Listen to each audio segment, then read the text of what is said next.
बहू रानी सास के सीने में भी माँ का दिल धड़कता है। अरे सासू माँ क्यों रो रही हैं? अब तो आप बहू विदा करके अपने घर ले जा रही हैं। कोई अपनी बेटी थोड़े ही विदा कर रही हैं। अब तो जश्न मनाने का समय है। ढोल वालों ढोल बजाओ। यशोधरा जी की प्रिय सखी योगिता जी खुश होते हुए बोली। सास के सीने में भी माँ का ही दिल धड़कता है। आखिर सास भी तो माँ ही होती है। हम भी एक बेटी की माँ हैं। कुछ साल पहले जब अपनी बेटी को खुशी को विदा किया था तब भी ऐसे ही रोए थे।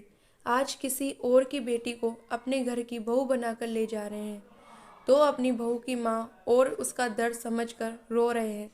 एक माँ के लिए बहुत मुश्किल होता है अपने जिगर के टुकड़े को अलग करना, और एक बेटी के लिए बहुत मुश्किल होता है अपना घर, अपने माता पिता भाई बहन को छोड़कर पराए घर जाना। कहते हुए यशोधरा जी के नैनों में अश्रु झलक पड़े। कल उनके बेटे माधव की शादी थी और आज बहू की विदाई हो रही थी। उनको बहू सौम्या अपने माता पिता भाई बहन सबसे गले मिलकर रो रही है। उसे रोते देखकर यशोधरा जी भी अपने अश्रु रोक नहीं पाई। समधन जी, हम भी एक बेटी की माँ हैं और अपनी बेटी से बिछड़ने का दर्द बखूबी समझते हैं, लेकिन आपसे एक वादा जरूर करते हैं कि हम आपकी बेटी को कभी भी किसी भी तरह की तकलीफ नहीं होने देंगे। हाँ आंटी जी, मेरी मम्मी तो सौम्या को बिल्कुल अपनी बेटी बनाकर, बल्कि बेटी से बढ़कर ही समझेगी। आप देखिएगा, कुछ दिनों में सौम्या आप सबको भी भूल जाएगी। यशोधरा जी की बेटी यानी सौम्या की ननद खुशी उसकी माँ को समझाते हुए बोली।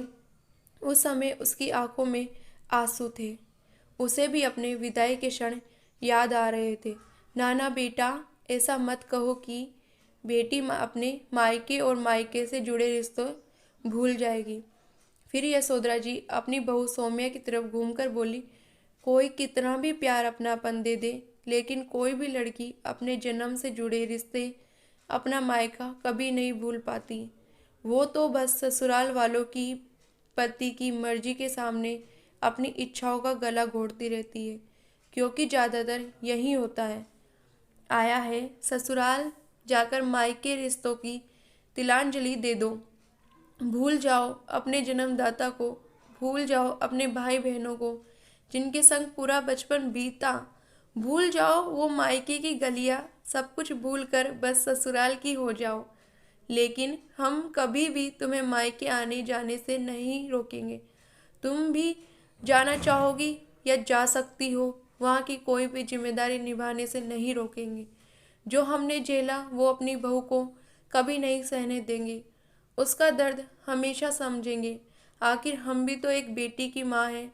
जब हम उसके लिए हर सुख की कामना कर सकते हैं तो बहू को भी वही सारे सुख सास बनाकर दे सकते हैं।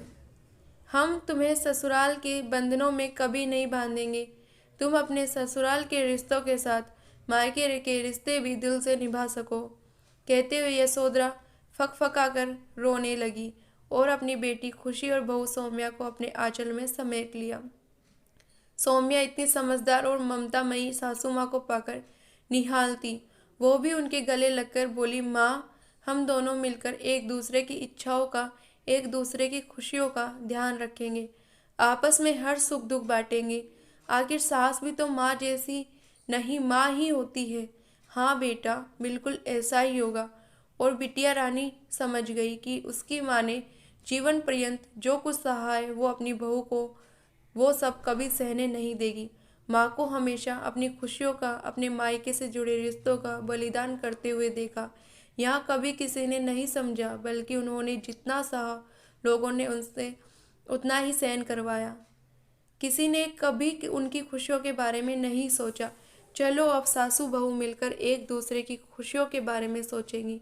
वहाँ मौजूद हर शख्स की आंखें सासू बहू बेटी का वार्तालाप सुनकर भीग चुकी थी और हर कोई यही सोचकर भावुक था कि सौम्या की तो किस्मत बहुत अच्छी है जो उसे इतनी समझदार और ममतामयी सासू माँ मिली है। लेकिन क्या हर बेटी की किस्मत इतनी अच्छी होती है? आजकल का ससुराल पहले जमाने के ससुराल से काफ़ी हद तक बदल चुका है। हालांकि कुछ जगह हालत आज भी पहले जैसे ही है, लेकिन कुछ जगह बदलाव देखने को मिला। तो जैसे दिल की राहत मिली कि ससुराल में सासू माँ, ससुर जी, जेठानी जी और पतिदेव सब मिलकर इस बात का ध्यान रखते हैं कि एक लड़की अगर ससुराल आकर सभी का ध्यान रखती है तो क्या सब मिलकर उसका ध्यान नहीं रख सकते।